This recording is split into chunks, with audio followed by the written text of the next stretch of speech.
วันนี้ที่ได้เห็นประสิทธิภาพของการเชื่อมต่อเนี่ยเนื่องจากเป็นครั้งแรกของประเทศไทยนะครับเป็นการเชื่อมต่อโดยระบบดาวเทียม Starlink นะครับก็ได้เห็นเป็นประจักษ์พยานแล้วว่าระบบเชื่อมต่อเนี่ยกับระบบของ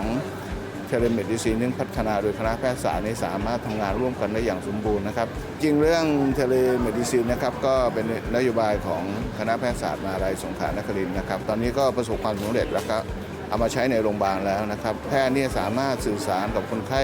ได้โดยที่คนไข้ไม่จำเป็นต้องมาโรงพยาบาลนะครับทำให้การเข้าถึงบริการการรักษาพยาบาลที่ดีขึ้นกว่าเดิมนะครับ